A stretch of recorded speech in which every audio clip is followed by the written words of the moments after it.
నమస్తే, welcome to the leader కార్యక్రమంలో ఇవాళ మనతో ఉన్నారు మల్కాజ్గిరి పార్లమెంటు నియోజకవర్గానికి బీఆర్ఎస్ అభ్యర్థిగా పోటీలో ఉన్న రాగిడి లక్ష్మారెడ్డి గారు విజయం పైన ధీమా వ్యక్తం చేస్తున్నారు. సో ఖచ్చితంగా మల్కాజ్గిరి ఎంపీగా పార్లమెంట్లో అడుగు పెడతాను, మల్కాజ్గిరి నియోజకవర్గ అభివృద్ధికి విశేషంగా పాటు పడతానని చెప్తున్నారు. సో ఆయనతో మాట్లాడదాం. మల్కాజ్గిరిలో గెలుపు కోసం ఆయన ఎటువంటి వ్యూహంతో ముందుకెళ్తున్నారు. లక్ష్మారెడ్డి గారు నమస్తే. నమస్తే రాజు.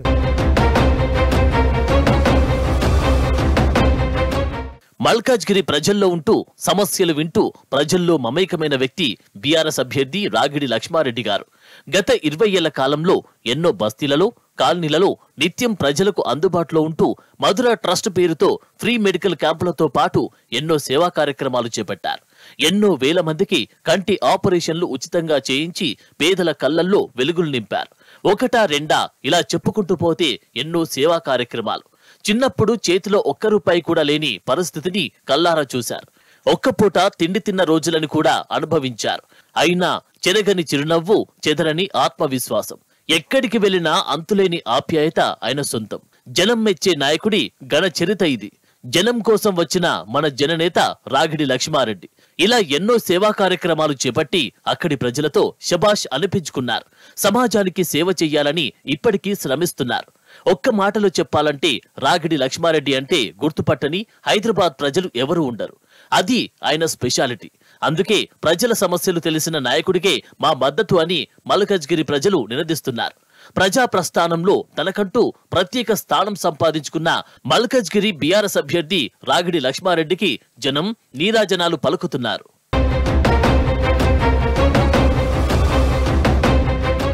లక్ష్మారెడ్డి గారు, దేశంలోనే ఎక్కువ ఓటర్లు ఉన్నటువంటి మల్కాజ్గిరి నియోజకవర్గానికి మీరు ఎంపీ అభ్యర్థిగా బీఆర్ఎస్ నుంచి బరిలో ఉన్నారు. మొట్టమొదటిగా బీఆర్ఎస్ టికెట్ మీకు కేటాయించినప్పుడు, మీ అభ్యర్థిత్వం మీకు ఖరారు చేసినప్పుడు మీకు ఏమనిపించింది? చాలా సంతోషం అనిపించింది. మరి కేసీఆర్ గారు నన్ను ఆశీర్వదించి నన్ను గుర్తించి మరి నాకు ఈరోజు బీఫామ్ ఇవ్వడం కూడా జరిగింది. చాలా సంతోషంగా ఉంది. లక్ష్మారెడ్డి గారు, మీకు అవకాశం వచ్చింది, ఎంపీగా బరిలో నిలిచే అవకాశం కేసీఆర్ గారు మీకు కల్పించారు. ఇక్కడ ఎంపీగా గెలిచేందుకు మీరు ఎటువంటి వ్యూహాలతో ప్రజల ముందుకు వెళుతున్నారు? చూడండి, గత 20 రోజుల నుంచి ప్రజలకు పోతున్నాం మేము. ప్రజలు ఆశీర్వదిస్తున్నారు. ఎందుకంటే మరి కేసీఆర్ గారు గత 10 సంవత్సరాల నుంచి వెళ్ళి రాష్ట్రానికి చేసిన అభివృద్ధి అనేది అందరికీ తెలుసు, ప్రజలకు కూడా తెలుసు. మరి రాష్ట్రంలో అభివృద్ధి అనేది దేశంలో ప్రతి ఒక్కరు చెప్పుకునే విధంగా మరి మన తెలంగాణ అభివృద్ధి కాబడ్డది. అదే కాకుండా ఏంటంటే హైదరాబాద్లో కూడా, గ్రేటర్ హైదరాబాద్లో కూడా మరి అందరు చెప్పుకునే విధంగా ఉన్న నగరాలలో ముందుకు దూసుకుపోతున్న నగరం కూడా మన హైదరాబాద్ విశ్వనగరంగా హైదరాబాద్ని కాబట్టి ప్రజలు ఆశీర్వదిస్తున్నారు అండ్ ప్రజలు గుర్తు చేస్తున్నారు. ఎందుకంటే మొన్న పోయిన అసెంబ్లీ ఎలక్షన్లలో మరి ఎలా జరిగిందో ఏమో కానీ మరి ఈ రోజున కేసీఆర్ సార్ ముఖ్యమంత్రి లేరంటే నిజంగా ప్రజలు ఆశ్చర్యంగా ఉన్నారు. సరే, ఏం తప్పు జరిగింది ఊళ్ళలో, అట్లా ఎందుకు జరిగింది, కొందరు ఎమ్మెల్యేల కోపం మీద జరిగింది అనే దానిలో ఉన్నారు. ప్రజలు ఆశీర్వదిస్తున్నారు. అదే కాకుండా కేసీఆర్ గారు కానీ, కేటీఆర్ గారు కానీ, మరి కేటీఆర్ గారు మంత్రిగా ఉన్నప్పుడు, మున్సిపల్ మంత్రిగా ఉన్నప్పుడు హైదరాబాద్ చాలా డెవలప్ చేశారు అన్ని రంగాలలో. అంటే నాట్ ఓన్లీ ఇన్ఫ్రాస్ట్రక్చర్ ఒకటే కాకుండా ఐటీ రంగంలో కూడా ఈ రోజున ఐటీ రంగంలో ప్రపంచ దేశాలు చెప్పుకునే విధంగా మరి ఐటీ రంగం డెవలప్ అయింది. మన దేశంలో ఐటీలా ఎవరన్నా యువత పనిచేయాలి, యువత ఎక్కడన్నా మంచి జాబులు చేసుకోవాలంటే మరి హైదరాబాద్ ఎంచుకుంటున్నారు. ఎందుకంటే చాలా పీస్ఫుల్గా ఉంటుంది కాబట్టి యువత అంతా కూడా ఇక్కడికి ఐటీ రంగంలో రావడానికి ఉన్నది. ప్రాపర్టీలు ఏదైనా కొనాలన్నా కూడా హైదరాబాద్, మన దేశంలో అన్ని దగ్గర నుంచి కూడా నార్త్ వాళ్ళు అనుకోండి, ఎవరైనా అనుకోండి, హైదరాబాద్లో ప్రాపర్టీ కొంటున్నారు, హైదరాబాద్లో సెటిల్ అవుతున్నారు. ఎందుకంటే పీస్గా ఉంటుందని చెప్పి. ఇదంతా డెవలప్మెంట్ అంతా కూడా మరి బీఆర్ఎస్ ప్రభుత్వం ఉన్నప్పుడే జరిగింది. అదే కాకుండా నేను కూడా గత 25 సంవత్సరాల ముందు నేను ప్రజాక్షేత్రంలో ఉన్నా, ప్రజల సేవలో ఉన్నా. కాబట్టి నన్ను మా పార్లమెంట్ సెగ్మెంట్లో 7 అసెంబ్లీ కాన్స్టిట్యూన్సీలు ఉంటాయి. 4 అసెంబ్లీ కాన్స్టిట్యూన్సీలలో నన్ను చాలా గుర్తుపడతారు. ఎందుకంటే నేను ఎన్నో సేవా కార్యక్రమాలు చేసిన కాబట్టి నన్ను ప్రజలు ఆశీర్వదిస్తాను. ఓకే, ఇప్పుడు హైదరాబాద్ గురించి మీరు మాట్లాడారు కాబట్టి హైదరాబాద్ నగరాన్ని ఒక విశ్వనగరంగా తీర్చిదిద్దాలి అనేది బీఆర్ఎస్ గత 10 సంవత్సరాల కాలంలో చేసినటువంటి ఆ ప్రయత్నాన్ని, ఆ అభివృద్ధిని ఇక్కడ నగర ఓటరు ఎట్లా గుర్తించారు, అది మొన్న అసెంబ్లీ ఎన్నికల్లో ఎట్లా రిఫ్లెక్ట్ అయింది? ప్రజలు చూస్తున్నారు, ప్రతి ఒక్కరు ప్రజలు గమనిస్తున్నారు. హైదరాబాద్ విషయంలో మనందరికీ తెలిసిన విషయమే. హైదరాబాద్లో మల్కాజ్గిరి అనేది ఒక మంచి హబ్బు. అంటే హైదరాబాద్ నడి ఒడ్డులో ఉంటుంది. మరి సికింద్రాబాద్ కూడా అదే ఉంటుంది. మీకు తెలిసి సికింద్రాబాద్ కూడా మన అన్ని సీట్లు, ఒక సీట్ తప్ప అన్ని సీట్లు వచ్చినాయి. మరి అట్లే మల్కాజ్గిరిలో కూడా 7 సీట్లు బీఆర్ఎస్ అభ్యర్థులు గెలవడం జరిగింది. దానికి నిదర్శనం ఏంటంటే మరి హైదరాబాద్లో డెవలప్మెంట్ ఎంత బాగా డెవలప్ చేశారు హైదరాబాద్ ఈ రోజున. ఒకప్పుడు 10 సంవత్సరాల కింద హైదరాబాద్ ఎలా ఉంటుండేది? 10 సంవత్సరాల కింద హైదరాబాదు ఎప్పుడు నీళ్ళు వస్తుందో తెలియదు, ఎప్పుడు కరెంట్ ఉంటుందో తెలియదు, ఎప్పుడు కరెంట్ పోతుందో తెలియదు. అలాంటి పరిస్థితుల్లో చిన్న చిన్న రోడ్లు ఉంటుండేది. మా ఉప్పల్ విషయానికి వస్తే మరి ఉప్పల్లో గడ్డి పొలాలు ఉంటాయి, పక్కనే మూసి ఉంటుంది, చిన్న చిన్న రోడ్లు ఉంటుంది.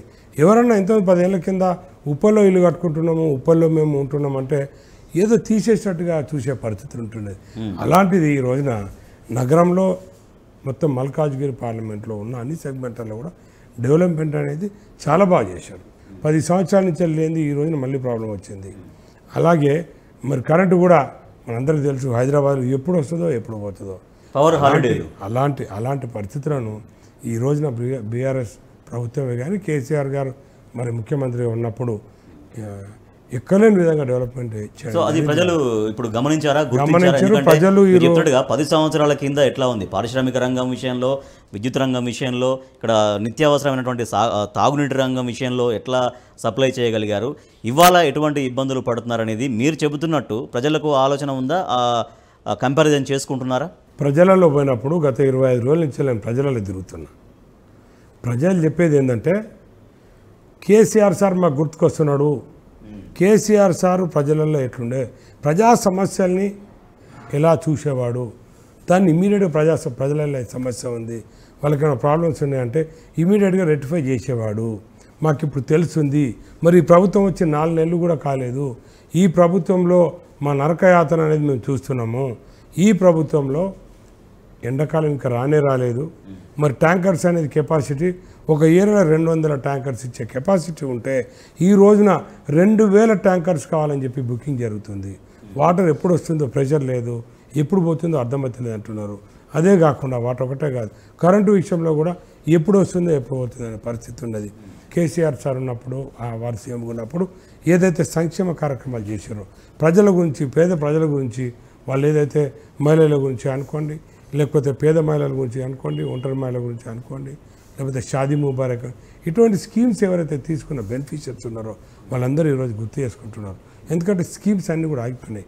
మనం ఊళ్ళల్లో చూస్తున్నాం. ఇప్పుడు ఇంతకుముందు ఊళ్ళల్లో ఎప్పుడే కానీ ఒక దళిత బంధు ఉంది, లేకపోతే రైతు బంధు ఉంది, ఇంకేదైనా చేయాలంటే రైతు బంధు విషయంలో అయితే మరి చాలామంది ఈ రోజున ప్రతి ఒక్కరు కూడా కేసీఆర్ గారిని గుర్తు చేసుకుంటున్నారు. ముఖ్యమంత్రిగా ఉన్నప్పుడు కేసీఆర్ సార్ ఉన్నప్పుడు ప్రజల విషయాలల్లో ఒక డేట్ వచ్చిందంటే ఆ డేట్ లోపల వాళ్ళని కూడా ఒక గవర్నమెంట్ ఎంప్లాయీస్ ట్రీట్ చేసి వాళ్ళకి వచ్చే బెనిఫిట్స్ ఇచ్చేవాళ్ళు. ఈ రోజున ఏం లేదు. మరి ప్రభుత్వం 4 నెలలైంది రాగానే రైతుల గురించి, రైతులు ఏవైతే రుణాలు ఉన్నాయో అన్ని మాఫ్ చేస్తామని చెప్పారు.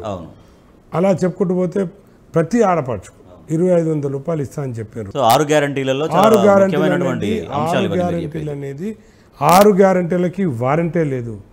వాళ్ళు 6 గ్యారంటీలు ఎందుకు ఇచ్చిరో, ఎవరు మోసం చేస్తారో, మరి వాళ్ళ ప్రభుత్వం రావాలని ఇచ్చిరేమో కానీ ప్రజలు మరి 4 నెలలు 6 గ్యారంటీల్లో మేము కొన్ని అమలు చేశాము, ఆల్రెడీ స్టార్ట్ చేశామనేది ప్రభుత్వం చెప్తుంది. కానీ నిజంగా ఆ ప్రారంభించినటువంటి పథకాలు గ్రౌండ్ లెవెల్ దాకా ఉన్నాయా, పోయినాయా లేదా, ప్రజలకు రాజేష్ ఒకటి చెప్తాను మీకు అనేది ఎట్లా? నేను రాజేష్ ఒకటి చెప్తాను మీకు. వాళ్ళు అసెంబ్లీ ఎలక్షన్స్ ముందు ఏమేమి అబద్ధాలు ఆడి మరి వారు గద్దెక్కారు. ఈ రోజున సరే గద్దెక్కారు కాబట్టి ఇంకా వాళ్ళకి అవన్నీ అవసరం లేదేమో. వాళ్ళ 6 గ్యారంటీలు ఏమైతే ప్రజలు చూస్తారు. ఇప్పుడు ఇచ్చిన వాగ్దానాలు ఇచ్చిన దానిలో ఒక 2-3 వాగ్దానాలు చేసినట్టుగా వాళ్ళు ఎలక్షన్స్ వస్తున్నాయి, పార్లమెంట్ ఎలక్షన్స్ అని చెప్పి ఏదో ధనాధన్ రిలీజ్ చేయడం జరిగింది. ఒక్కటి అడుగుతాను నేను మిమ్మల్ని రాజేష్ గారు. రాజేష్, 200 యూనిట్ల కరెంటు ఎవరైతే కాల్చుకుంటారో పేదవాళ్ళు, 200 యూనిట్లు లోపల కాల్చుకున్న వాళ్ళకి ఫ్రీగా కరెంట్ ఇస్తున్నారు. మీరు స్టడీ అని ఏ ఒక్కరు కరెంట్ ఇస్తున్నారు, ఎవరికి ఇస్తున్నారు కరెంట్ ఫ్రీగా, ఏ స్కీమ్ నడుస్తుంది? మరి ఇంకో విషయానికి వస్తాను నేను. ఎలక్షన్స్ వస్తున్నాయి, మళ్ళీ ఒక్కసారి దండుకుందాం పార్లమెంట్లో. మరి ప్రజలంతా అమాయకంగా కనబడుతున్నారు. లాస్ట్ టైం దండుకున్నాం మేము, లేనిపోని మాటలు చెప్పి లేనిపోని వాగ్దానాలు చేస్తే ప్రజలు మాకు ఓట్లు వేసారు, ఈసారి కూడా లేనిపోని వాగ్దానాలు చేద్దాం, మరి పార్లమెంట్లో కూడా మరి ఓటు దండుకుందామని వచ్చారు. ఒక్క విషయం అడుగుతాను మిమ్మల్ని, 500 రూపాయల గ్యాస్ సిలిండర్ అన్నారు. ఎవరికి ఇచ్చారు 500 రూపాయల గ్యాస్ సిలిండరు? ఏంది, ఎవరికి వస్తుంది గ్యాస్ సిలిండర్? మీరు పోండి, మీరు సర్వే చేయండి, పేదవాళ్ళ దగ్గర పోండి, స్లమ్ములలో పోండి, పోయి అడగండి, మీకు తెలుస్తుంది. ఇలాంటి చెప్పుకుంటూ పోతే ఇంతకుముందు మరి కేసీఆర్ గారు ముఖ్యమంత్రిగా ఉన్నప్పుడు వాళ్ళు ఏవైతే సంక్షేమ పథకాలు ఏవైతే ఇచ్చారో అవి కూడా ఈ రోజున డబ్బులు ఇచ్చే పరిస్థితి లేదు, ఇస్తలేరు. ప్రజల యొక్క డేటా ఇవన్నీ ఆ మధ్యలో ప్రజాపాలన అంటూ మొత్తం దరఖాస్తులు తీసుకున్నది కాంగ్రెస్ ప్రభుత్వం. కానీ దాంట్లో ఆ డేటాని చాలా క్షేమంగా పెట్టడం, చాలా సెక్యూర్గా ఉంచడం, తద్వారా ఎవరెవరికి ఎటువంటి పథకాలు వెళ్తాయో అదంతా ఒక ప్రణాళిక ఏమీ కనిపించట్లేదా ప్రభుత్వం దగ్గర? పథకాల విషయంలో మళ్ళీ వాళ్ళకి రేషన్ కార్డులు ఇస్తామనే విషయమే కానీ ఇంకెవరికో బెనిఫిషియర్స్కి ఏమేమో చేస్తామనేది అవన్నీ తీసుకోవడము, కంప్యూటర్లో ఎక్కిస్తున్నాము, మంది కూర్చుంటున్నారు, ఇవన్నీ చెప్పుకోవడానికే తప్ప పనులు చేసుకోవడానికి ఉండదు. పనులు చేయరు. నాకు తెలుసు, నేను కాంగ్రెస్ పార్టీని దగ్గర నుంచి చూసిన, మరి ఈ ప్రభుత్వం గురించి నాకు తెలుసు. మాటలు మాట్లాడతారు, వాళ్ళు చదువుకోనికే టైం సరిపోదు, మాటలు మాట్లాడతారు అంతే, వాళ్ళు చేసే పరిస్థితి లేదు. చూస్తారు కదా 6 నెలల్లో, ప్రజలైతే 4 నెలలు చూసారు, ఇంకో 6 నెలల్లో పరిస్థితి ఏందని ప్రజలు చూస్తారు, ప్రతి ఒక్కరు కూడా చూస్తారు. కానీ ఇక్కడ ప్రభుత్వంలోకి అధికారంలోకి వచ్చిన తర్వాత ముఖ్యమంత్రి రేవంత్ రెడ్డి గారు మాట్లాడిన మాటలు ఏంటంటే, ఇక్కడ లంక బిందెలు ఉంటాయి కావనుకొని మేము వస్తే ఇక్కడ ఖాళీ కుండలు ఉన్నాయని, వాళ్ళు అమలు చేయలేనటువంటి విషయాలను, పథకాలను ప్రజలను కొంచెం ప్రిపేర్ చేసే విధంగా గత ప్రభుత్వం, బీఆర్ఎస్ ప్రభుత్వంగా ఉన్నటువంటి ప్రభుత్వం పైన ఆ కారణాన్ని నెట్టేసే ప్రయత్నం అనేది కూడా జరిగింది. సో దాని గురించి ప్రజలు ఏ రకంగా అర్థం చేసుకుంటారు? ఒక ప్రభుత్వాన్ని మూవ్ చేయడానికి ఒక ముఖ్యమంత్రి లంక బిందెల గురించి మాట్లాడుకోవడం వేస్ట్. లంక బిందెలు అనే భాష వేరే వాళ్ళు మాట్లాడుకున్నది, ఒక ముఖ్యమంత్రి మాట్లాడేది కాదు. లంక బిందెలు ఉంటేనే ప్రభుత్వాన్ని నడుపుతామా ఏంటి? ఈ రోజున మనం లంక బిందెలు ఉన్నాయని చెప్పి, నీకు బంగారం దొరుకుతుందని చెప్పి మనం గవర్నమెంట్ ఫామ్ చేశామా, మనం ముఖ్యమంత్రి అయ్యామా? ప్రభుత్వంలో మరి మనకేం వనరులు ఉన్నాయి, మనం ఎలా ఫండ్స్ తీసుకొచ్చుకోవాలి, ఉన్న ఫండ్స్ ఎలా వాడాలి, స్కీమ్స్కి ఎలా వాడాలని చూడాలి తప్ప లంక బిందెల గురించి మాట్లాడుకోవడం, దాని గురించి నేను మాట్లాడను. అదేందో నాకు అర్థం కూడా కాదు లంక బిందెల గురించి. అంటే గత ప్రభుత్వం కేవలం ఒక అప్పులు చేసింది, అప్పులు అంటేది ఇప్పుడు కాంగ్రెస్ ప్రభుత్వం వచ్చిన కొత్తలో ప్రచారం చేసింది. సో అది ప్రజలు ఏమన్నా విశ్వసించారా, నమ్మారా? అప్పులు చేయంది ఎవరు? ఈ రోజున దేశాన్ని నడపాలంటేనే అప్పులు ఉంటాయి. మరి అప్పులు లేని డెవలప్మెంట్ ఎక్కడి నుంచి ఉంటుంది? అప్పులనే చేస్తారు, అప్పులనే చేయాలి. అప్పులను తీర్చడానికి మరి ఎలా బెనిఫిట్స్ తీసుకురావాలి, ఎలా డెవలప్మెంట్ చేయాలి? ఈ రోజున దేశంలో మనం సగటున ఒక్కొక్క మనిషికి ఏం తప్పు ఉంది? అప్పులు చేస్తే తప్పేం లేదు. ఈ అప్పులు చేశారనే బహానతోటి మరి వాళ్ళు ఏదో పబ్బం గడుపుకుంటా అంటే అది వాళ్ళకి సంబంధించిన విషయం, ప్రజలు గుర్తుపడతారు ఇవన్నీ. సో మీరు ప్రజల్లోకి వెళుతున్నప్పుడు ప్రధానంగా ఏ అంశాల గురించి మీరు అడ్రస్ చేస్తారు, ప్రజలకు ఏం చెప్తున్నారు? అంటే ఇప్పుడు ఉన్న ప్రభుత్వం పైన వ్యతిరేకత మీకు వాళ్ళు చెప్తున్నారా, లేదా మీరుగా ఎంపీగా గెలిస్తే పలానా చేస్తాను నియోజకవర్గానికి అని మీరేం చెప్తున్నారు? ప్రజల్లో పోయినప్పుడు ప్రజలందరూ కూడా ప్రభుత్వాన్ని, కాంగ్రెస్ పార్టీని చాలా విసిగిపోయినాం మేము. వాళ్ళు చెప్పేటి అన్ని అబద్ధాలు, వాళ్ళు ఇస్తానే స్కీమ్స్ అన్నీ కూడా అబద్ధాలు, ఇవన్నీ విసిగిపోతున్నాం మేము. అవన్నీ కూడా ఓటు దండుకోవడానికి చేశారు. మాకు కేసీఆర్ సార్ ముఖ్యమంత్రిగా ఉన్నప్పుడు వారు మా కుటుంబ సభ్యుల్లాగా, మేము కూడా వాళ్ళ కుటుంబ సభ్యుల్లాగా మాకు ఏదైతే సహాయం చేశారో అలాంటి సాయం మాకు వచ్చే పరిస్థితి లేదు, వస్తలేదు అని చెప్పి ప్రజలు వాపోతున్నారు. ప్రజలు ఏమంటున్నారంటే, మేము ఈసారి కూడా మొన్నటిసారి అయితే ఈ సెగ్మెంట్లో, ఈ పార్లమెంట్లో 7 సెగ్మెంట్లలో ప్రజలందరూ కూడా బీఆర్ఎస్ పార్టీని ఆచరించారు. ఇంతకుముందు 3,55,000 ఓట్లు వచ్చినాయి మాకు మెజార్టీ. ఈసారి అంతకంటే ఓట్ల మెజార్టీతో గెలిపిస్తా అని చెప్పి ప్రజలు ఉన్నారు. కాబట్టి ప్రజలు మళ్ళొక్కసారి మరి కేసీఆర్ సార్ను ప్రతి దగ్గర గుర్తు చేసుకుంటున్నారు. ముఖ్యంగా పేద ప్రజలు చాలా గుర్తు చేసుకుంటున్నారు. ఎబో మిడిల్ క్లాస్ వాళ్ళే కానీ, మిడిల్ క్లాస్ వాళ్ళే కానీ వాళ్ళు దేని మీద ఫోకస్ పెడుతున్నారంటే డెవలప్మెంట్ మీద. ఈ రోజున మా ల్యాండ్ డెవలప్ ఇంత అయింది, మా ఇంటి ముందు రోడ్ ఇట్లా వేసారు, మాకు వాటర్ వస్తుంది, మాకు రెంటల్ వాల్యూస్ పెరిగినాయి, మా ఇండ్ల వాల్యూస్ పెరిగినాయి. అదంతా కూడా ప్రజలందరూ కూడా గుర్తు చేసుకుంటున్నారు. ఒకప్పుడు 10,000 రూపాయల గజం ఉండేది, ఈ రోజున 1,00,000 రూపాయల గజం అయిపోయింది మా ప్రాపర్టీ.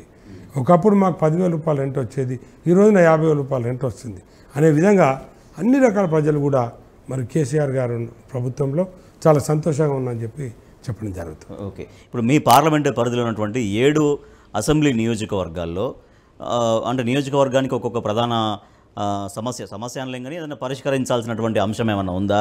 ప్రతి నియోజకవర్గానికి పలానా నియోజకవర్గానికి ఇది, పలానా నియోజకవర్గానికి ఏమైనా ప్రయారిటీ ఏమైనా ఉందా? మీరేమన్నా అనుకున్నారా? ముఖ్య విషయం ఏంటంటే ఇక్కడ ఉన్న సమస్య ఇప్పుడు ఏంటంటే సెంట్రల్కి సంబంధించిన సమస్యలు. మా దగ్గర ఉప్పల్ కారిడార్ అని చెప్పి గత 7 సంవత్సరాల నుంచి నత్తనడక నడుస్తుంది. ఇది ఫ్లైఓవర్ వరంగల్ 7 సంవత్సరాల నుంచి మరి దానిలో యాక్సిడెంట్లు అయిపోయి వరంగల్ నుంచి వెళ్ళి నారపల్లి వరకు రానికి ఎంత టైం పడుతుందో నారపల్లి నుంచి వెళ్ళి ఉప్పలానికి అంత టైం పడుతుంది. 7 సంవత్సరాల నుంచి వెళ్ళి నడక నడుస్తున్నది. మరి సెంట్రల్ నుంచి రావాల్సిన ఫండ్స్ ఏం వస్తలేవు. ఇదిగో అవుతుంది పని, అదిగో అవుతుందని చెప్పి ఏదో ఉట్టి మాటలే చెప్తుంది తప్ప వాళ్ళు ఎప్పుడు కూడా పని గురించి ఆలోచించింది లేదు. అలాంటి పనులు చాలా ఉన్నాయి సెంట్రల్ సంబంధించి. ఏంటంటే కేంద్ర ప్రభుత్వం చేయాల్సిన పనులు, వాళ్ళకి దగ్గర నుంచి రావాల్సిన ఫండ్స్ చాలా ఉన్నాయి. అదొకటే కాకుండా ఏంటంటే చాలామంది చనిపోతున్నారు, యాక్సిడెంట్ అయిపోయి ఆ రోడ్లలో చాలామంది చనిపోతున్నారు, చాలామంది ఇంజ్యూర్ అవుతున్నారు. ఎన్నిసార్లు చెప్పినా కూడా వాళ్ళు పట్టించుకునే పరిస్థితి లేదు. ఇంకా ముఖ్య విషయం ఏంటంటే మరి మల్కాజ్గిరి అసెంబ్లీ అనేది ఒక చుట్టూ ఒక వలయం, రైల్వే గేట్స్తో సంబంధించిన వలయంతో ఉంటుంది. దాని విషయంలో కూడా మరి రైల్వే గేట్స్ కూడా చేయాల్సి వస్తుంది, ఫ్లైఓవర్ చేయాల్సి వస్తుంది. అదే కాకుండా ముఖ్యంగా కంటోన్మెంట్లో మరి సికింద్రాబాద్ నుంచి వెళ్ళి కరీంనగర్ పోతుంటే ఏదైతే ఇరుకిరుకు రోడ్లు ఉన్నాయో అది హైవేలా అనే ఉంటుంది. దానిలో లక్షలాది మంది జర్నీ చేస్తుంటారు రోజు. మరి ఇరుకిరుకు రోడ్లతోటి ప్రజలు చాలా సమస్యలు. అది ఈ మధ్యలో ఏదో కేంద్రం నుంచి పర్మిషన్స్ ఇచ్చినాడు అంటే గత ప్రభుత్వం చేసిన ప్రయత్నాలు, బట్ అది మేము చేసినామని ఇప్పుడు కాంగ్రెస్ ప్రభుత్వం చెప్తుంది. వారు వచ్చిన 1 monthకే నేను తీసుకొచ్చిన అన్నారు, అది ప్రజలకు తెలుసు. అది కేసీఆర్ గారు గత 3 years నుంచి 3 సంవత్సరాల నుంచి వెళ్ళి దాని రిప్రజెంటేషన్ పెట్టి మంత్రులను కలిసి అందరిని పోయి కూడా మరి రిప్రజెంటేషన్ ఇవ్వడం జరిగింది. అది శాంక్షన్ మనం అలాంటి పనులన్నీ కూడా కావాలంటే మెయిన్గా రోడ్డుకు సంబంధించిన రోడ్డు ఏదైతే ఎక్స్పాన్షన్ చేయాలనో అవన్నీ కూడా మరి సెంట్రల్కి సంబంధించిన ల్యాండ్స్ ఉన్నాయి కాబట్టి, మరి కంటోన్మెంట్కి సంబంధించినవి ఉన్నాయి కాబట్టి అవన్నిటి కూడా మరి ప్రశ్నించాలంటే అదొకటే కాకుండా రైలుకి సంబంధించిన విషయాలు కూడా MMTS ఉంది దానిదే. కానీ ఇంకోటి మెట్రో ఏదైతే ఎక్స్టెన్షన్ చేయాలనో అవన్నీ కూడా, ఇంకోటి RRR అనేది ఈ మధ్యన మనకు RRR అనేది కూడా వస్తుంది, రీజనల్ రింగ్ రోడ్. వాటి కూడా రింగ్ రోడ్సే కానీ లింక్ రోడ్సే కానీ ఇలాంటి వర్క్లన్నీ కూడా. అదే కాకుండా ఏంటంటే ఇక్కడ సెంట్రల్ ఇన్స్టిట్యూషన్స్ బాగుంటాయి, మరి ఇన్స్టిట్యూషన్లో ఉన్న స్కూల్స్ సరిపోతలేవు, మరి సెంట్రల్కి సంబంధించిన స్కూల్స్ కూడా తీసుకురావాలంటే ఇలాంటివి చాలా ఉన్నాయి సమస్యలు. ఇవన్నీ కూడా మరి పార్లమెంట్లో ప్రశ్నించాల్సి వస్తుంది, పార్లమెంట్లో చాలా గట్టిగా ప్రశ్నించాల్సి వస్తుంది. కాబట్టి తప్పకుండా ఇక్కడ ప్రజలు కూడా ప్రశ్నించే వాళ్ళని తప్పకుండా ఎలక్ట్ చేసుకుందాం అనుకుంటున్నారు.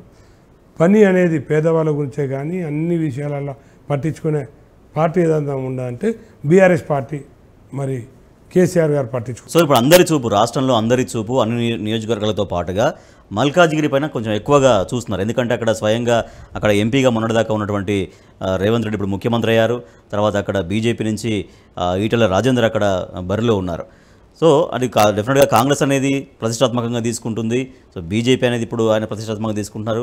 బీఆర్ఎస్ అనేది డెఫినెట్గా మీరు గెలుస్తారన్నటువంటి ధీమా వ్యక్తం చేస్తున్నారు. సో ఆ 2 జాతీయ పార్టీల గురించి ప్రజలకు ఎటువంటి అవగాహన ఉంది? ఎందుకంటే కాంగ్రెస్గా ప్రభుత్వంగా ఏం చేస్తుందనేది ప్రజలు గమనిస్తున్నారు.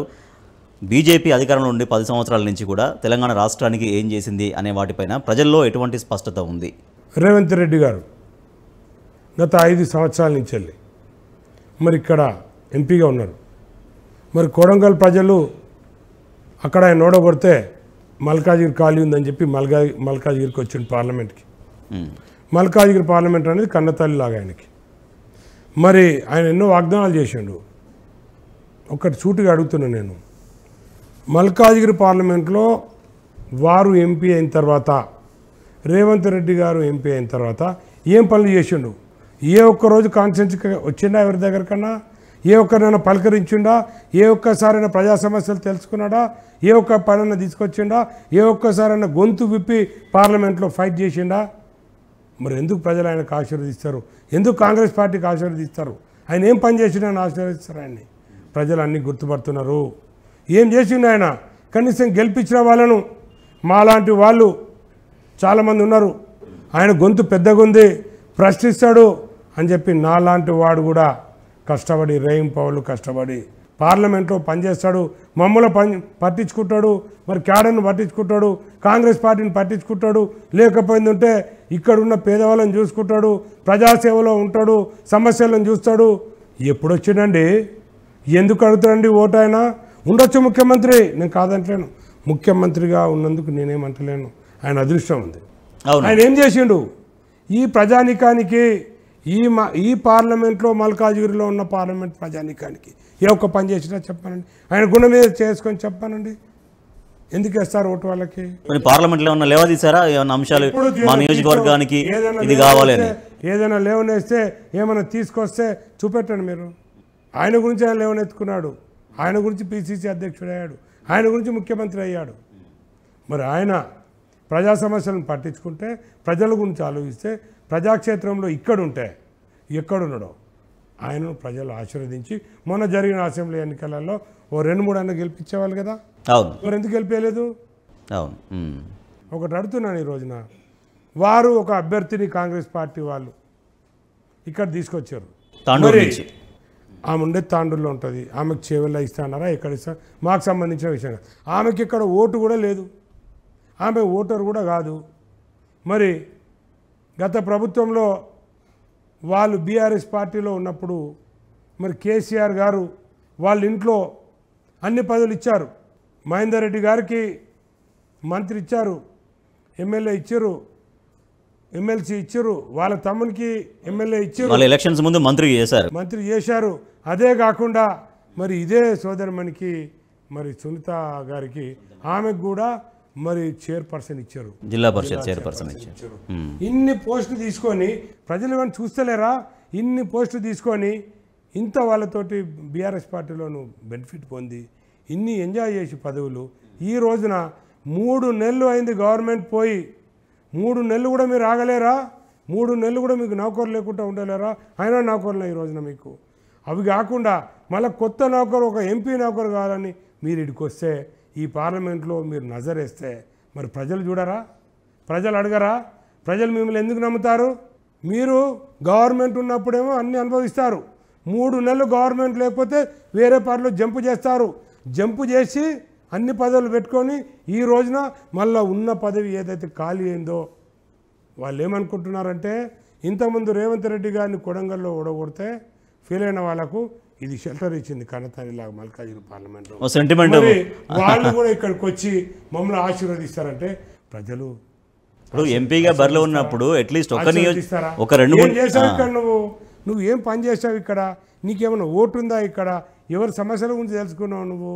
ఎవరి సమస్యలు తెలుసు నీకు?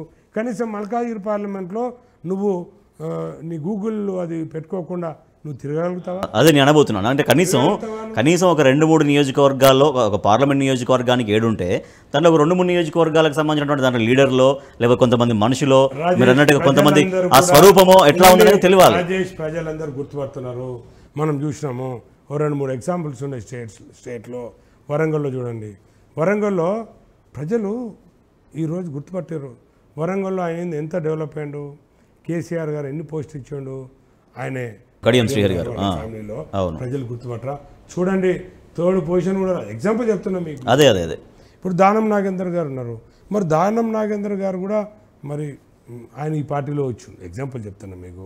ఎవరేంది, ఎవరి యాక్టివిటీ ఏంది, ఎవరు ఎలాంటి వాళ్ళు, ఎవరు వాళ్ళ నౌకరు గురించి తహతహలాడుతున్నారు, ఎవరు నౌకరు లేకుండా చేపల్లా కొట్టుకుంటున్నారు, ఎవరికి పోస్టులు లేకుండా కొట్టుకుంటున్నారు. ఇక బీజేపీ అభ్యర్థి విషయం తీసుకుంటే లక్ష్మారెడ్డి గారు, ఈటెల రాజేందర్ గారు. సో గతంలో ఆయన చాలా సీనియర్ మోస్ట్ పొలిటీషియన్గా ఉన్నారు, గతంలో రాష్ట్ర మంత్రిగా చేశారు. సో మొన్న హుజురాబాద్లో ఓటమి పాలై మళ్ళీ మల్కాజ్గిరి నుంచి ఎంపీగా బరిలో ఉన్నారు. సో మరి ఆయన కూడా ఇక్కడ నాన్ లోకల్ అంటున్నారా ఏంటి? ఆయనకు ప్రజల నుంచి ఎటువంటి స్పందన వ్యక్తమవుతుంది మీరు గమనించిన ప్రకారం? ఈటెల రాజేందర్ గారికి మల్కాజ్గిరికి సంబంధం ఏంది? వారికి ఇక్కడ ఓటు హక్కు ఉందా? వారు ఎప్పుడన్నా ప్రజల్లోకి పోయినరా? ప్రజాక్షేత్రంలో ఇక్కడ ఉన్నారా? వాళ్ళు నేషనల్ లీడర్ ఉండొచ్చు, ఏదన్నా లీడర్ ఉండొచ్చు, స్టేట్ లీడర్ ఉండొచ్చు, పెద్ద ఫిగర్ ఉండొచ్చు, పెద్ద పర్సనాలిటీ ఉండొచ్చు. మాకు తెలియదు అంతా. మాకు తెలిసింది ఒకటే, మా కేసీఆర్ సార్ డెవలప్మెంట్ మాకు గుర్తుకొస్తుంది. నువ్వేం డెవలప్మెంట్ చేసినావు పోయి? నువ్వు రాజకీయం ఏడ చేసినావు పోయి? నువ్వు హుజురాబాద్లో రాజకీయం చేసినావు. మరి నువ్వు కరెక్ట్ పర్సన్ అయితే, నీకు ప్రజా ఆదరణ ఉంటే హుజురాబాద్లో గెలవాలి. నువ్వు 2 దిక్కులో ఓడిపోయి ఈడికొచ్చి ఇక్కడ ఖాళీ ఉంది, ఇక్కడ లేరాబాయ్ ఎవరు నీకు? నువ్వే స్టేట్ లీడర్వి, నువ్వే సెంట్రల్ లీడర్వా? ఇంకా ఈడ లీడర్ లేరా? ఈడ 7 కాన్స్టిట్యూన్సీల ఇంకా బీజేపీలో ఉన్నంత వీరులేరా? నువ్వు ఒక్కరివే వీరునువా? నన్ను వాళ్ళెవరు వీళ్ళెవరు అడుగుతున్నారు. చాలా పెద్ద పర్సనాలిటీ ఆయన, మరి ఆయనతో తట్టుకుంటావా నువ్వు అంటే నాకేం అర్థం కాలేదు. పెద్ద పర్సనాలిటీ అంటే ఏంది? హైట్లో పెద్దగా ఉన్నాడా నాకంటే, దుడ్డులో పెద్దగా ఉన్నాడా, లేకపోతే దేనిలో పెద్దగా ఉన్నా నాకు తెలియదు. మీరు ఇలాంటి మాటలు మాట్లాడదు మిత్రమా అని చెప్పిన ఈరోజు నువ్వు ప్రజాక్షేత్రంలో ఎక్కడున్నావు? ఇక్కడున్నావా? ఈ పార్లమెంట్లో ఎప్పుడన్నా వచ్చినావా? ప్రజాసేవ చేసినావా ఈ పార్లమెంట్లో నువ్వు ఎప్పుడన్నా? నేను ఇల్లు కట్టుకుంటున్నా, నాకు ఇల్లుంది అంటున్నావు. ఇల్లు చాలామందికి ఉంది భయ్, నాకు కూడా ఢిల్లీలో ఇల్లుంది, నాకు ఢిల్లీలో ఇల్లుందని చెప్పి నేను కంటెక్ట్ చేస్తే ఆడ ప్రజలు ఊరుకుంటారా? యాక్సెప్ట్ చేయరు కదా. లోకల్ లీడర్ ఎవరు, ఇక్కడ పరిస్థితులు ఎవరికి తెలుసు, ఇక్కడ ప్రాంత సమస్యలు ఎవరికి తెలుసు అని చూస్తారు. బిల్డింగ్లు ఉన్నాయి నాకు, ప్రతి దగ్గర పోయి నాకు ఇల్లు ఉందని చెప్తే నన్ను యాక్సెప్ట్ చేస్తారా ప్రజలు? నువ్వు ప్రజలలో ఉన్నావా? నువ్వు ఇల్లుండి వచ్చాడా నాకు తెలియదు, నీ ఇల్లు ఏడుందో నాకు తెలియదు. నువ్వు ఎట్లా వస్తావు వీడికి? మరి ఈటెల రాజేందర్ గారిని ఒకటి అడుగుతున్నా, మరి రండి మీరు, నేను వస్తా మల్కాజ్గిరి చౌరస్తా దగ్గరికి. మీరు ఏ ఒక్క రోజైనా మల్కాజ్గిరి ప్రజలకు సమస్యలు తెలుసుకున్నారు, వాళ్ళ సమస్యలు తీర్చారు, వాళ్ళకి సేవలు చేశారు అంటే నేను దేనికంటే దానికి రెడీ. మరి ఈ రోజున నువ్వు ఎక్కడ పడితే అక్కడ కంటెస్ట్ చేయనికి ఇంకా మీరు ఒకరేనా అబ్బాయి లీడర్లు? ఇంకా నువ్వు ఇష్టం వచ్చినట్టు కంటెస్ట్ చేస్తే మరి ఈడ కష్టపడ్డాడు ఏం కావాలి? సో అదే ప్రజలు అదే ఆలోచిస్తున్నారా? మా లక్ష్మారెడ్డి ఇక్కడ స్థానికుడు, మా పార్లమెంట్ నియోజకవర్గానికి సంబంధించిన వ్యక్తి, అదే సునీతా మహేందర్ రెడ్డి ఇక్కడ లోకల్ కాదు, ఈటెల రాజేందర్ ఇక్కడ లోకల్ వ్యక్తి కాదు అన్నటువంటి ఆ కోణంలో ప్రజలు ఆలోచిస్తున్నారా? నేను లోకలు నాన్ లోకల్ అనే గురించి నేను నేను ఒకటే మాట్లాడతా. నేను స్థానికంగా గత 25 సంవత్సరాల నుంచి వెళ్ళి ప్రజల్లో ఉన్నా. నేను ఉత్తుతగా మాట్లాడుకుంటున్నా, నువ్వు దేనికంటే దాన్ని నేను రెడీ. నా దగ్గర ఏదే కానీ నేను ప్రజాక్షేత్రంలో ఎట్లున్నా. నేను ఇప్పటివరకు నా మధురా చారిటబుల్ మా అమ్మగారి పేరు ట్రస్ట్ ఉంది, ఎందరికి సాయం చేసిన, వేలాది మందికి సాయాలు చేసిన, అవన్నీ కూడా నా దగ్గర ప్రూఫ్స్ ఉన్నాయి. ఇవాళ నన్ను ఎంపీ కావాలని చెప్పి చేసినే కాదు, నాకు 4 సార్లు కాంగ్రెస్ పార్టీ 4 సార్లు ఎమ్మెల్యే టికెట్ ఇవ్వకుండా కూడా ప్రజాక్షేత్రంలో ఉన్నా. మీరు ఎంతో హానెస్ట్గా రాజకీయాల్లో కొనసాగినా కూడా సరే మిమ్మల్ని సరిగా పాపం మీ సేవలు సరిగా గుర్తించకపోవడం అనేది బాధాకరం. కానీ పదవులతోనే కాదు, సామాజిక సేవ ద్వారా ప్రజల్లోకి వెళ్ళొచ్చని నమ్మి మీరు మధురా చారిటబుల్ ట్రస్ట్ ఏర్పాటు చేశారు. సో ఎప్పుడు ఏర్పాటు చేశారు, అది ఎటువంటి సేవా కార్యక్రమాలు మీరు ప్రజలకు అందించగలిగారు? నేను పొలిటికల్గా ఎలాంటి డెవలప్మెంట్ నాకు లేకున్నా కూడా నేను ప్రజలతో ఉన్నా, ప్రజాక్షేత్రంలో ప్రజలతో మమేకమే ఉన్నా. అదొకటే కాదు, నేను ప్రజలకు ఎప్పుడు ఏ ఆపద వచ్చినా అన్నా అంటే నేనున్నా ఎప్పుడైనా కూడా. నేను ఇప్పటి వరకు ట్రస్ట్ నుంచి వెళ్ళి దాదాపు ఒక 17-18 వేల మందిని చదివించాను. నేను 17-18 వేలు 13 నుంచి వెళ్ళి 14 వేల మందిని మా దగ్గర రికార్డు ఉంది. నేను మెడికల్గా ఏ సమస్యలను ఆపరేషన్ చేయించిన వాళ్ళకి ఆపరేషన్ చేయించాను. అలాగే నేను ఒక 15-16,000 మెంబర్స్కి పేద మహిళలు ఎవరైతే ఉంటారో వాళ్ళకి జీవనోపాధి ఇచ్చారు. వాళ్ళందరినీ కూడా 200 మంది 300 మందికి ఒక టీంలా తయారు చేసి పేదల గురించి వాళ్ళకి 100 days 3.5 months కోచింగ్ ఇచ్చి వాళ్ళకి జాబ్స్ పెట్టియాలి. ఎన్నో జాబ్లు వేరేలు పెట్టించిన వాళ్ళకి జాబ్స్ ఇప్పియాలా, లేకపోతే వాళ్ళకి కుట్టు మిషన్లు ఇప్పియాలా, మగ్గం వర్క్ చేయాలా, మగ్గాలు ఇప్పియాలా, ఎంబ్రాయిడింగ్ వర్క్. అంటే వాళ్ళు ఇంట్లో కూర్చొని కూడా నెలకు 15-20 వేల రూపాయలు సంపాదించుకున్నట్టు నేను ట్రైనింగ్ ఇప్పించి స్కిల్ డెవలప్మెంట్ పేద మహిళలకు ఇప్పటివరకు చాలామందికి సాయం చేసిన. అదే కాకుండా మా దగ్గర ఎన్ని స్లమ్స్ ఉంటాయో అన్ని స్లమ్లలో కూడా మెగా మెడికల్ క్యాంపులు నిర్వహించిన. నేను ఎవరికి ఏ ఆపద మెడిసిన్స్ కావాలంటే ఇచ్చిన, కంటి అద్దాలు కావాలంటే ఇచ్చిన, కంటి ఆపరేషన్లు కావాలంటే ఇచ్చిన. ప్రతి మెగా మెడికల్ క్యాంప్లో 1000 మెంబర్స్ పార్టిసిపేట్ అవుతారు. ఎవరికి ఏ ఆపద వచ్చినా, ఎవరికి ఏది ఉన్నా కూడా అన్ని రకాల డాక్టర్లను తీసుకొచ్చిన. నేను నీకు చిన్నపిల్లల గురించి డాక్టర్ తీసుకొచ్చిన, ఆర్థోపెడిక్ డాక్టర్స్ని తీసుకొచ్చిన, అలాగే హార్ట్కి సంబంధించిన వాళ్ళకి తీసుకొచ్చిన.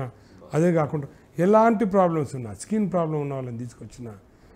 ఎలాంటి డాక్టర్ ఒక ప్రతి స్పెషలిస్ట్ అందరు కూడా పీజీ చేసి ఎంఎస్ చేసిన వాళ్ళను అందరు డాక్టర్ని తీసుకొచ్చి ప్రతి దానిలో ప్రతిసారి మెగా మెడికల్ క్యాంప్లో 15 నుంచి 20 మంది డాక్టర్స్ ఆడవాళ్ళకి సంబంధించిన గైనిక్ డాక్టర్సే కానీ ఎలాంటి ప్రాబ్లం ఉన్నా కూడా మెడిసిన్స్ ఫ్రీ ఇచ్చేది.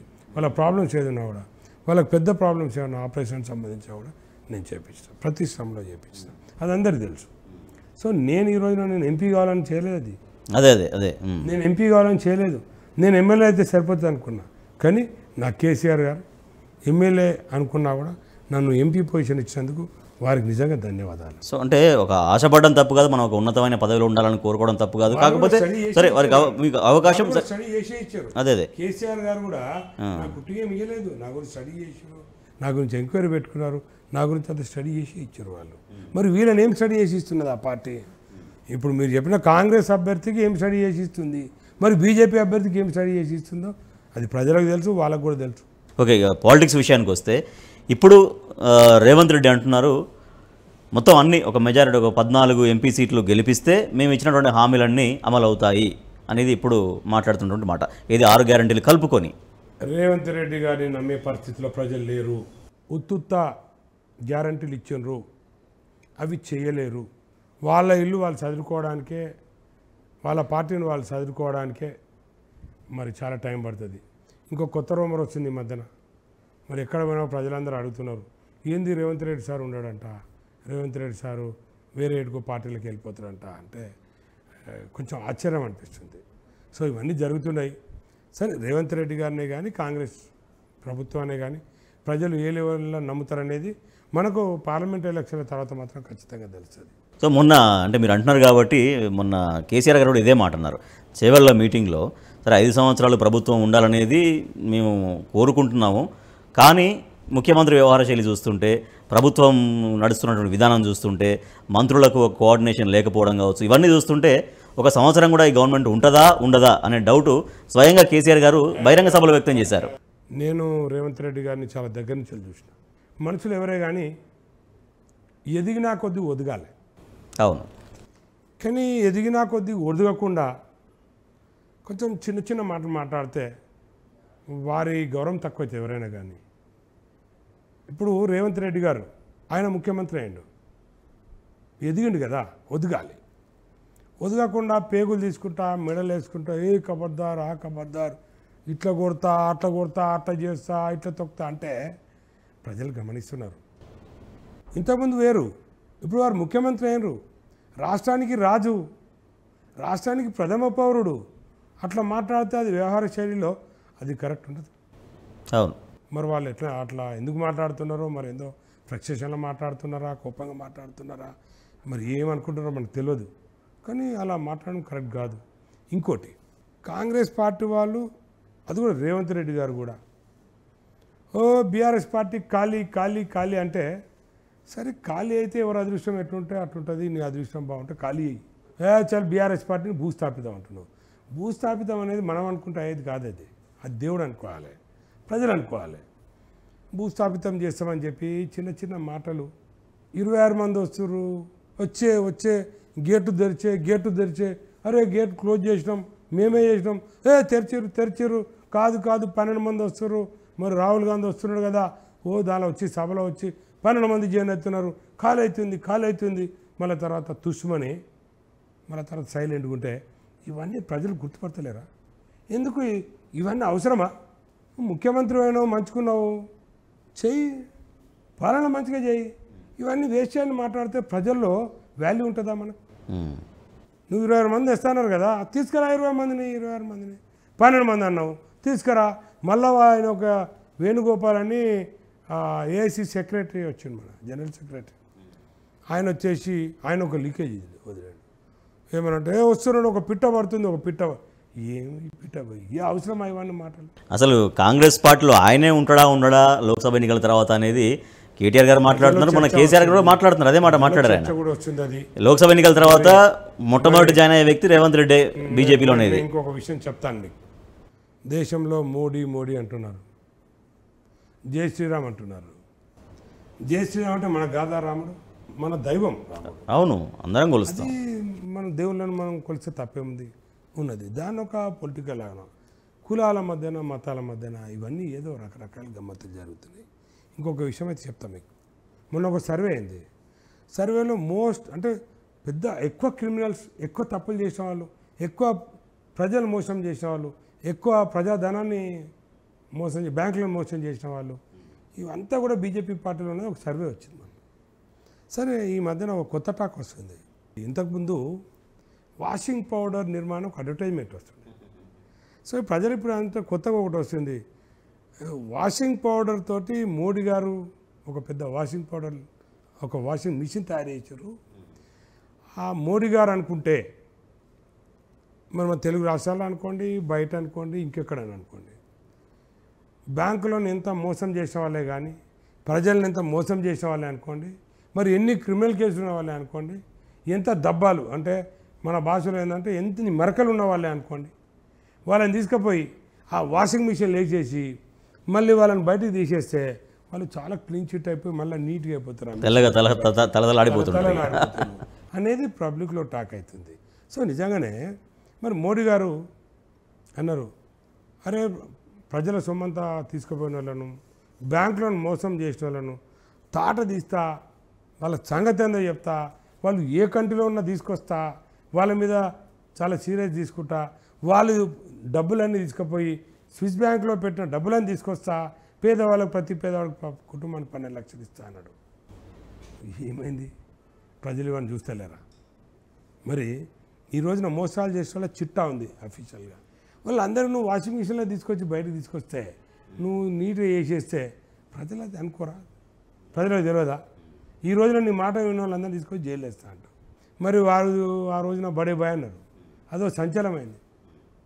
రేవంత్ రెడ్డి గారు అమరా బడబాయి అన్నాడు, అదో పెద్ద సంచలనం అయిపోయింది. అదే అంటే వాళ్ళిద్దరి మధ్యలో ఇప్పుడు ములాఖాత్ ఉంది. ఇప్పుడు ఉన్నటువంటి కాంగ్రెస్ రాహుల్ గాంధీ కాంగ్రెస్ కాదు, ఇది రేవంత్ రెడ్డి కాంగ్రెస్, తర్వాత ఆయనతో మోడీతో కోరిలేట్లో ఉన్నారనేది కేటీఆర్ గారు చెప్తుంటారు ఇప్పటికీ. ఈ రోజున ఉన్న పరిస్థితులలో ఏంటంటే మరి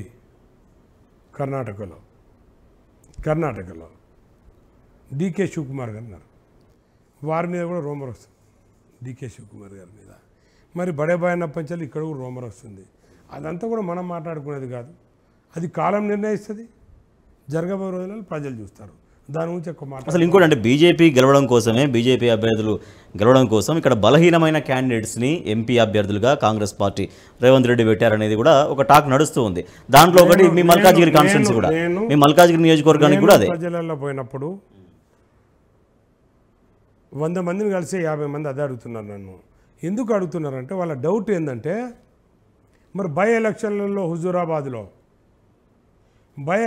హుజూరాబాద్లో ఒక డమ్మీ క్యాండిడేట్ను అప్పుడు నేను ఇన్ఛార్జిగా ఉండడం జరిగింది హుజూరాబాద్లో. నాకు తెలుసు, నేను చాలా దగ్గర నుంచి చూసిన. ఒక క్యాండిడేట్ని అక్కడ పెట్టి కనీసం ఫైట్ ఇవ్వకుండా 5 రోజుల ముంగట దుగ్నమంతా చదువుకొని అన్నీ వదిలేసి చెలో చెలో చెలో అని చెప్పి మ్యాచ్ ఫిక్సింగ్ చేసుకొని బీజేపీ తోటి రాజేందర్ గారితో మ్యాచ్ ఫిక్సింగ్ చేసుకొని మరి ఎలక్షన్లు వదిలిపెట్టి వచ్చే పరిస్థితి వచ్చిందంటే అవన్నీ ప్రజలకు తెలియదా? అవన్నీ ప్రజలు గుర్తిస్తలేరా? ప్రజలు అదే టాపిక్ తీసుకుంటున్నారు. ఏదైతే హుజూరాబాద్లో బై ఎలక్షన్లలో మరి బల్మూరు వెంకట్కు సీట్ ఇచ్చి మరి వాళ్ళకు సపోర్ట్ చేయకుండా మరి దుగ్నమంతా వదిలిపెట్టుకొని వచ్చారు.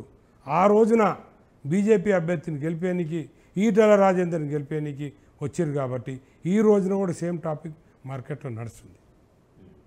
ఇక్కడ డమ్మీ అభ్యర్థిని ఇచ్చి ఈటెల రాజేందర్ గారిని ఇక్కడ గెలిపియాలని చెప్పి మరి కాంగ్రెస్ పార్టీ కంకణం కట్టుకుందనేది ప్రజలలో. కానీ నిన్న మొన్న కూడా మళ్ళీ సీఎం కామెంట్ చేశారు, ఒకటి బీఆర్ఎస్ బీజేపీ ఒకటి, బీజేపీ గెలుపు కోసం బీఆర్ఎస్ఏ కొంచెం ప్రయత్నం చేస్తుందనేది మరి ఏ ఆధారంగా మాట్లాడారో ఒక మాట అయితే మాట్లాడారు ఆయన. బీఆర్ఎస్ బీజేపీ ఒకటైతే మరి కవిత గారిని ఎందుకు అరెస్ట్ చేస్తారు? మరి దేశంలో ఎందరు క్రిమినల్స్ ఉన్నారు, ఎందరు తప్పులు చేసిన వాళ్ళు ఉన్నారు, ఎందరు సిబిఐలో ఉన్న వాళ్ళు ఉన్నారు, ఎందరు ఈడీలో ఉన్న వాళ్ళు ఉన్నారు, ఎన్ని తప్పులు చేసిన వాళ్ళు ఉన్నారు, వాళ్ళందరూ కనిపిస్తలేరా? ఈ రోజున మరి ఏదో ఒక కేసులో మీరు కవిత గారిని తీసుకుపోయారంటే ఆ కేసు ఏంది? ఎంత చిన్న కేసు, ఏం పెద్ద కేసు? మరి దేశంలో ఎన్నో పెద్ద కేసులు ఉన్నాయి, అది ప్రజలకు తెలియదా? ఒక విషయాన్ని పట్టుకొని బ్లేమ్ చేయడానికి BJP party, Congress party, BRS పార్టీని బ్లేమ్ చేయడానికి, కేసీఆర్ గారిని బ్లేమ్ చేయడానికి ఆడుతున్న ఆట. ఇప్పుడు తెలంగాణకు గలం బలం దళం బీఆర్ఎస్ అనేది మీ పార్టీ చెప్తూ ఉంది. ఎందుకంటే ఇదే ఎంపీ బీజేపీ ఎంపీనో, ఇదే ఎంపీ కాంగ్రెస్ ఎంపీనో ఉంటే తెలంగాణ సమస్యలు పరిష్కారం కావు అని ఎందుకంటారు? బీఆర్ఎస్ ఉంటేనే స్ట్రాంగ్ ఫైట్ చేస్తుంది అనేది ఎందుకు చెప్తున్నారు మీరు? నేను మల్కాజ్గిరి పార్లమెంట్ గురించి చెప్తాను. బీఆర్ఎస్ ప్రభుత్వాన్ని, కేసీఆర్ గారిని ప్రజలు ఆశీర్వదిస్తున్నారు. ప్రజలు అంటున్నారు, అరే గల్లీలో కాదు ఢిల్లీలో కూడా వీళ్ళు చేయగలుగుతారు, వీళ్ళు ప్రశ్నించగలుగుతారు, వీళ్ళ టీము కేసీఆర్ గారు ఏదైతే పనులు చేసారో ఏదైనా విషయం ఉంటే వీళ్ళు కూడా ప్రశ్నిస్తారు.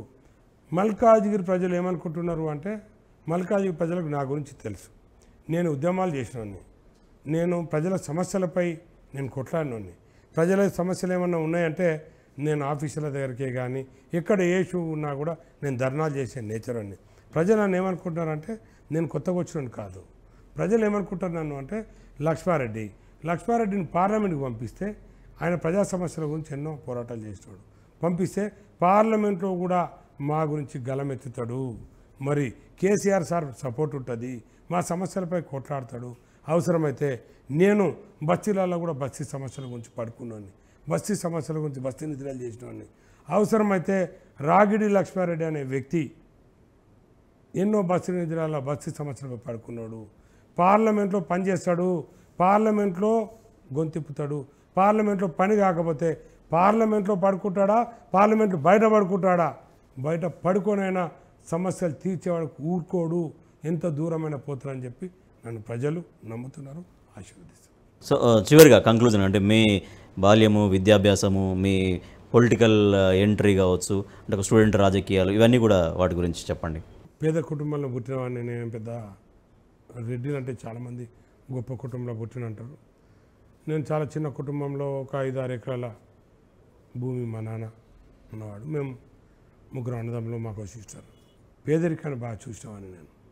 చిన్నప్పుడు మా నాన్న సింగరంలో జాబ్ చేస్తుంటాడు. అవునా? ఓకే.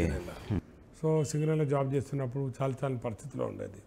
నేను హైదరాబాదు 1982లో వచ్చిన. నేను అంతకుముందు ఊళ్ళో ఉండేవాడిని. నేను హైదరాబాద్ వచ్చి 40 years అయింది. నేను ఇక్కడనే గ్రాడ్యుయేషన్ చేసినాను, ఇంటర్మీడియట్ తర్వాత వచ్చి.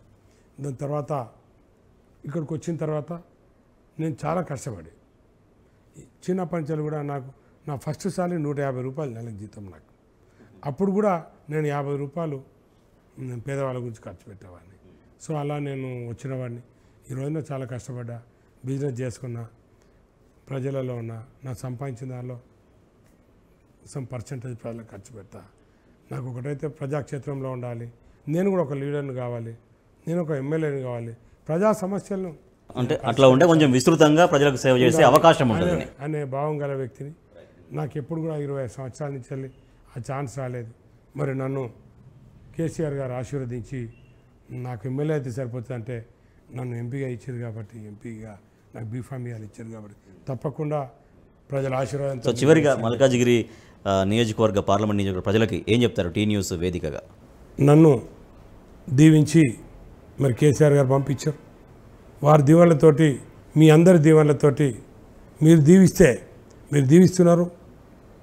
నేను ఇక్కడ ఎంపీగా నేను తప్పకుండా మీ దీవెనతో గెలుస్తాను. నేను గెలిచిన తర్వాత తప్పకుండా ఇక్కడ సమస్యలన్నీ నాకు తెలుసు. ఈ సమస్యలన్నిటి కూడా నేను పార్లమెంట్లో లేవనెత్తుతా. మీ సమస్యలన్నిటి కూడా మీ బిడ్డలాగా, మీ అన్న తమ్ముడిలాగా, ముఖ్యంగా నేను ఇక్కడ ఉండేవాడిని, స్థానికంగా ఇక్కడ ఉంటా కాబట్టి ఎప్పుడే కానీ మీకు ఏ సమస్యలు వచ్చినా, ఏ అవసరాలు వచ్చినా కూడా మీకు అవైలబుల్ ఉంటాను. మీ సమస్యలు ఏదన్నా కూడా తీర్చానని చెప్పి తెలియజేసుకుంటూ నమస్కారం.